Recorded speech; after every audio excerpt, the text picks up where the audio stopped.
Bro, jumpa lagi di Slipper Club. Kali ini kita lagi di BRT Bintang Racing Team di Cibinong, dekat Sentul. Kali ini sama Om Sena. Halo Om Sena. Selamat pagi, salam sehat. Sehat. Oke, brother. Ini kita hari ini lagi ngikutin full day, ngikutin Om Sena. Nah, Om Sena bisa info ke teman-teman, termasuk saya juga, kita hari ini ngapain sih di BRT Om Sena? Oke, teman-teman, hari ini dari tadi jam 9 pagi mungkin sampai jam 4 sore kita akan melakukan dyno reset. Jadi bukan hanya mengukur tenaga tapi juga melakukan dyno reset, di mana pagi ini saya membawa 2 unit PC, itu Honda PC 150 dan 160, di mana untuk yang 150 sudah dilakukan bore up 175 cc dengan piston 62, motor bodi 34, cap R3, dan yang spesial pulingnya menggunakan super puli BRT. Untuk yang 160, nah ini yang lebih langka lagi, lebih spesial lagi, sudah menggunakan piston BRT 64,5, klep 2320 yang gede, terus throttle body 34, ya hybrid pakai punya BC 150, ya hybrid, dibalik kabel-kabelnya diubah semua, terus cam custom, knalpot, terus ada beberapa pulinya juga sama super puli BRT. Jadi buat rekan-rekan di BRT ini juga untuk kali pertama super puli BRT yang tadinya dirancang buat NMAX, kali ini kita pakai di Honda PCX, baik itu 150, 160, karena memang 150, 160 CVT-nya diameter, offset diameternya berbeda. Kali ini kita akan lakukan dyno reset dari nol. Oke, itu aja.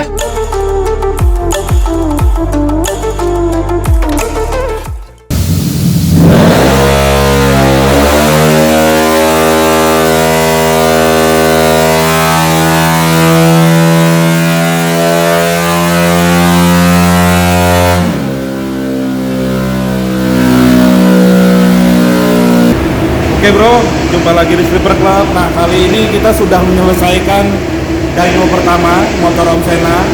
Nah, ini untuk dyno pertama menggunakan knalpot Crossfit ya? Ya, Crossfit. Free flow. Suaranya berisik. Suaranya berisik. Jadi berapa HP nih Om yang didapat di mesin dyno Jet 250? Oke, mungkin bisa dilihat di tabel sini. Paling bawah ini adalah PCX 160 standar ting-ting. 160 standar Ting-ting keluar dari showroom milik BRT, ini benar-benar standar, semua standar. Itu dari spesifikasi yang sudah dimodifikasi oleh Sinergi Motor. Untuk sesi pertama ini masih menggunakan injektor standar. Itu ketemu dari 1178 horsepower naik jadi 21,12 atau terjadi kenaikan kurang lebih 10 ya? 10 horsepower. 10 ya? Tinggi banget Om. Dari standar 11 kan? Ya. Dari 21. Oh, 10 ya? 10. Waduh, kayaknya Om Sena saking senangnya naiknya tinggi banget jadi kacamata ketinggalan di rumah. Karena udah 50 tahun.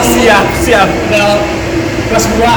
Kita lihat di ini yang perlu jadi catatan, torsi itu dari 8,41 ke 1160.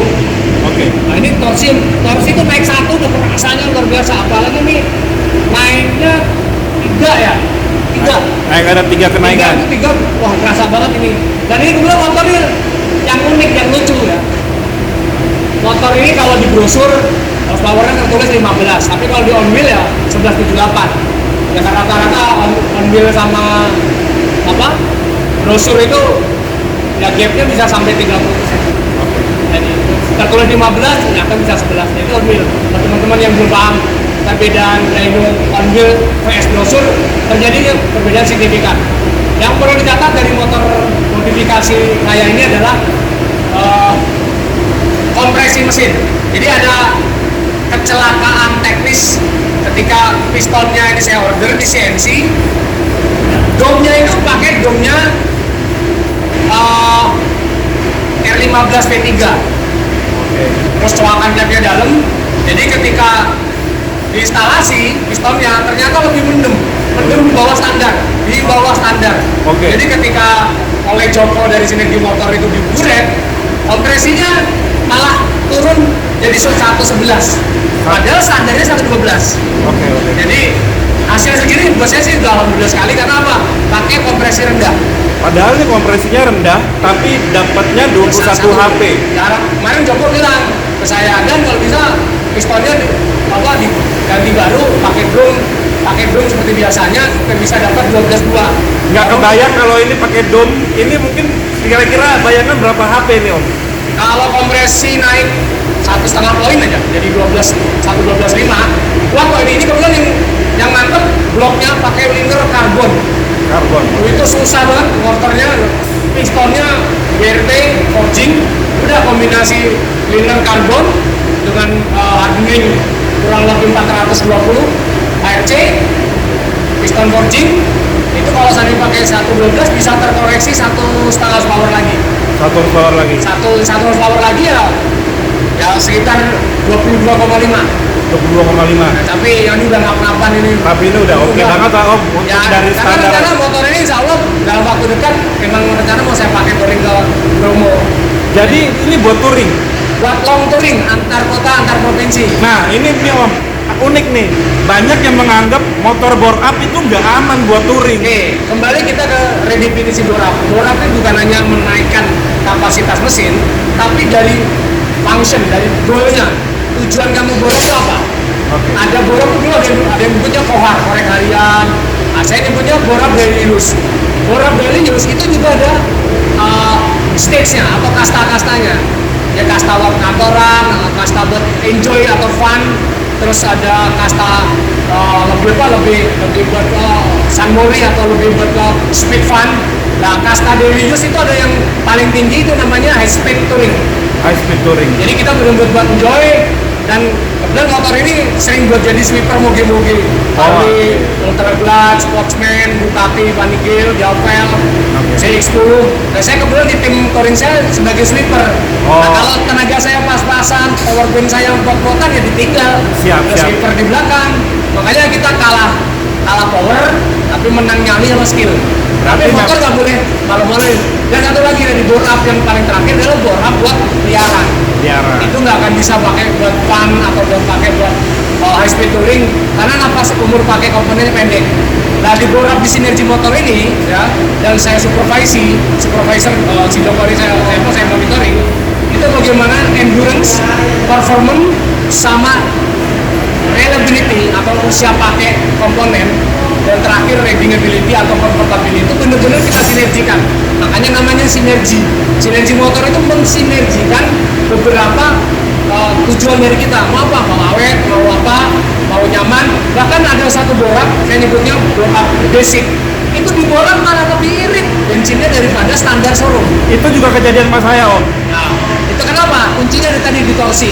Bagaimana borak ini tujuannya untuk menaikkan torsi power band bawah. Karena apa? Orang cenderung naik motor di perkotaan atau urban itu bermain di RPM di bawah 6.500 atau 7.000 atau low to mid power band atau low to mid RPM. Nah, disitulah kecepatan antara 40 dengan 60, disitulah sebenarnya efisiensi bahan bakar atau kita sebutnya economical riding.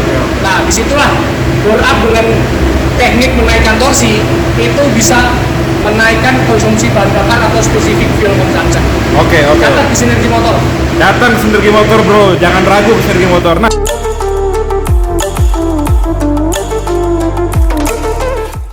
EC 150 yang udah dibuat 175 cc pakai pili BRT, dan hasil karya dari Mang Asep ya, kita lihat dari standarnya 10 horsepower malah luar biasa nih, dengan cam BRT, piston BRT 62, cam BRT R3, throttle body BRT 34 sudah bisa tembus 18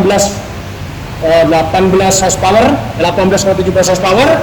Torsinya juga naik dari 8 kurang ya, dari 8 kurang menjadi 10,73, hampir 11.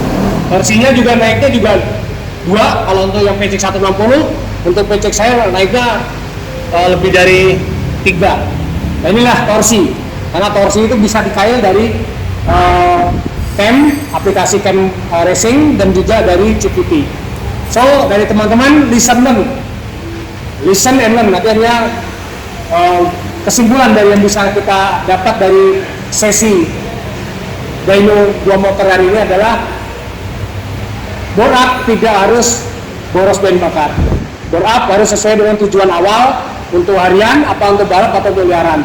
Bore up yang cerdas adalah bore up sesuai dengan kebutuhan. Yang beda-beda, saya dengan Anda atau dengan siapa atau dengan bengkel lain dengan beda. Buat saya, bore up saya ketika saya pakai buat harian, dipakai motor oleh istri saya, ya, motor harus smooth di bawahnya, iris bahan bakar nyaman, tapi juga akselerasi sama top speed tidak memalukan. Itulah smart bore up. Oke, sobat Sinergi Motor, semua teman-teman bisa mengambil manfaat dari tayangan hari ini. Wabillahi taufiq wal hidayah. Salam sehat. Assalamualaikum warahmatullahi wabarakatuh. Sehat, sehat, sehat. Sampai jumpa, bro.